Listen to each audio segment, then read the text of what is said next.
Hi, welcome to another Weird Walk. Today I have come to the ghost village of Tyneham in Dorset. Why am I calling it a ghost village? Well, let's go and have a look.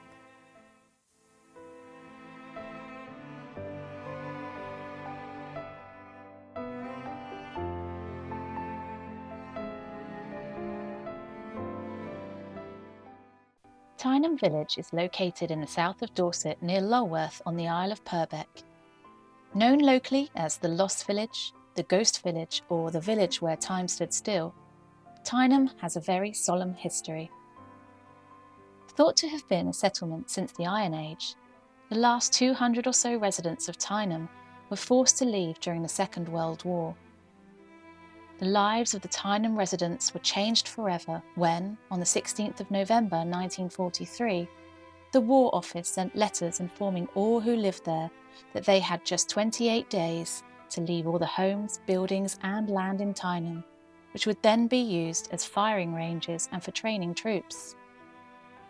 Naturally heartbroken to have to leave their homes, the residents were promised that once the war was over, they would be allowed to return. Sadly, this promise was never kept. In 1948, the Ministry of Defence placed a compulsory purchase on Tyneham, meaning all buildings and land now belonged to the military. This row of 4 terraced houses, known as the Row, dates to the 1800s. It contains 4 properties known as the Shepherd's Cottage, the Post Office, the Labourer's Cottage and the Schoolhouse.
Outside of the post office is a 1929 K1 telephone box, which was of course an important addition to the village, allowing for easier communication than the telegram.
Built in 1856, Tyneham National Elementary School gave education to 60 local pupils. In 1912, the Warbarrow Coast Guard Station closed, meaning families left the area, and nearly half of the pupils also left. Low attendance remained a problem, and by 1932, there were just 9 children left. The school was then sadly closed due to economic difficulties.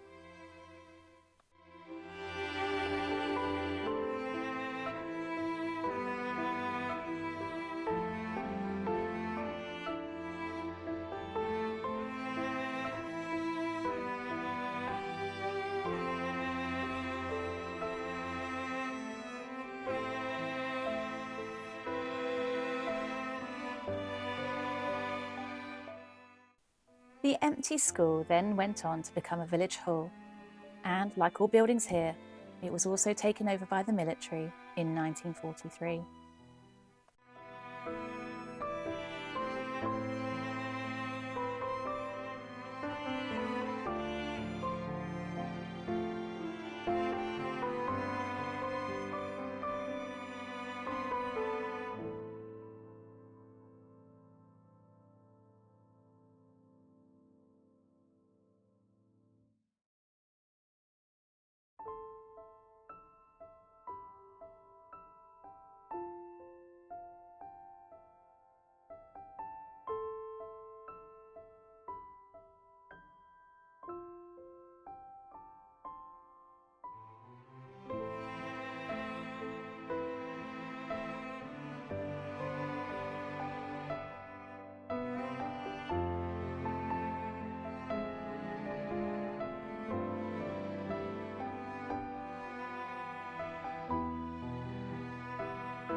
Built in 1853, the rectory was once a very grand building, which contained a barn, formal garden, greenhouse, cobbled courtyard and tennis court. Sadly, there's no longer access today to any visitors.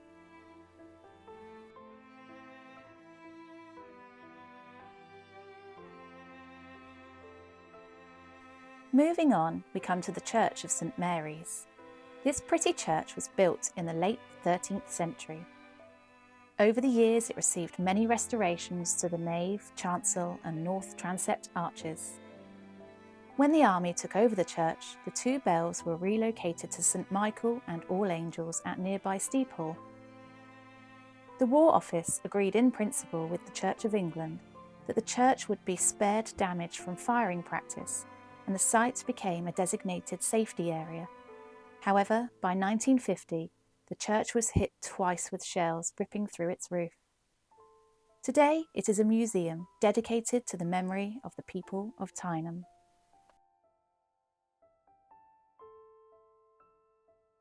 Upon entering the church, you can see some poignant information about the last resident who left Tyneham on December 17, 1943. She pinned a note to the door, which read, "Please treat the church and houses with care. We have given up our homes where many of us have lived for generations to help win the war to keep men free. We will return one day and thank you for treating the village kindly."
Hi guys, thanks for joining me. I'm sorry I haven't been able to talk yet because it's just so busy. Everyone and their mum is here today apparently, so I misjudged that. But hey, I just thought it'd be rude walking around talking into a microphone when people are trying to enjoy their day. So yeah, so hopefully the voiceover and the music will do the thing for you. But now I can talk to you.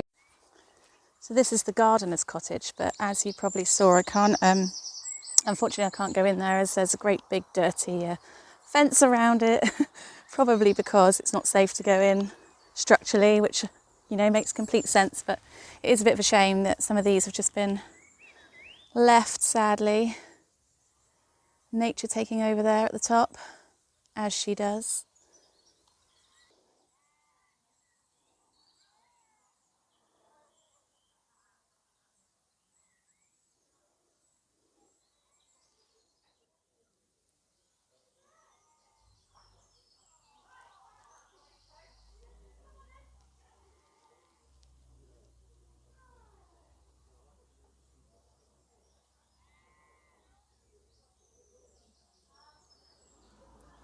Whosoever drinketh of this water shall thirst again, but whosoever drinketh of the water that I shall give him shall never thirst.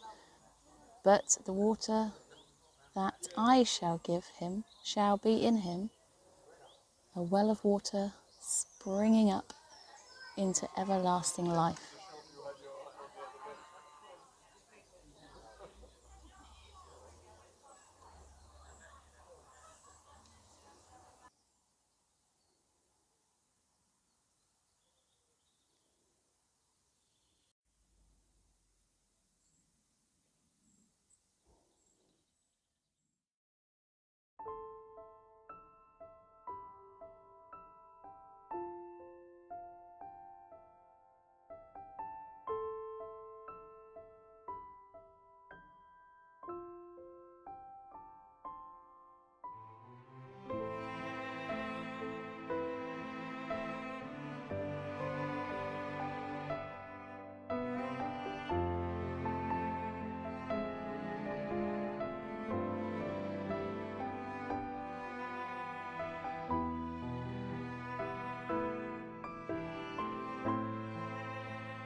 This bit does feel, it actually feels a bit creepy in this bit.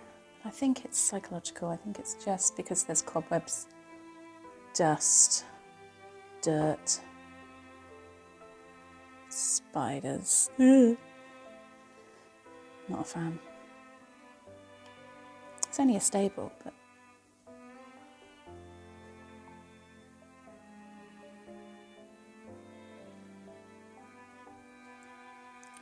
I think that wasp is regretting his decision. Yeah, that is a lot of cobwebs, mate.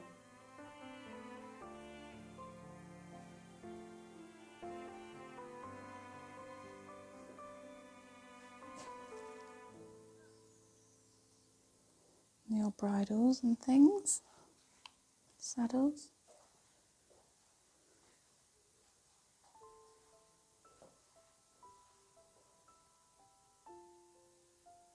Here's something is buzzing.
Okay, so I'm now leaving Tyneham village and I'm heading to Warbarrow Bay because apparently it's very beautiful. So it would be foolish to come here and not have a look.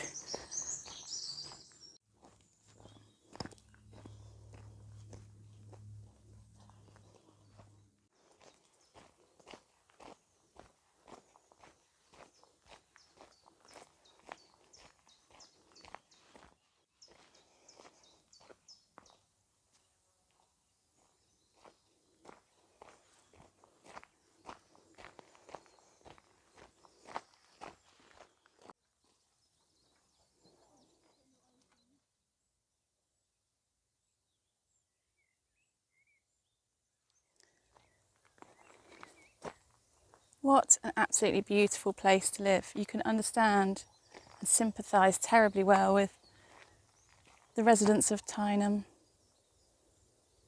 having to move from this beautiful part of the world.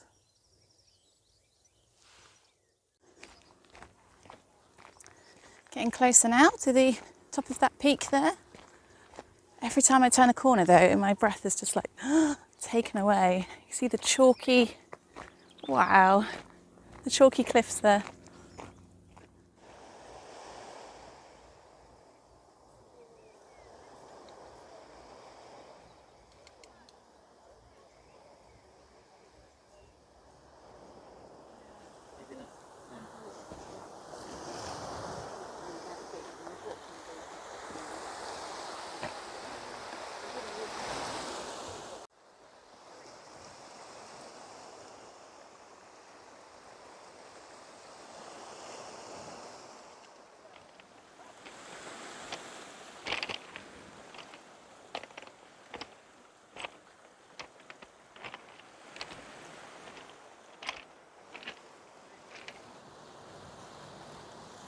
Well, thank you so much for joining me today. I hope you've enjoyed having a look at Tyneham village today. It is, of course, quite emotive, but we've ended here at the beauty of Warbarrow Bay. If you've enjoyed the video, please give it a like. And if you haven't subscribed already, please do. I'd really, really be grateful. And if you hit the bell, then next time I make a video, you'll get notified. Thank you again, and I look forward to seeing you all on the next Weird Walk.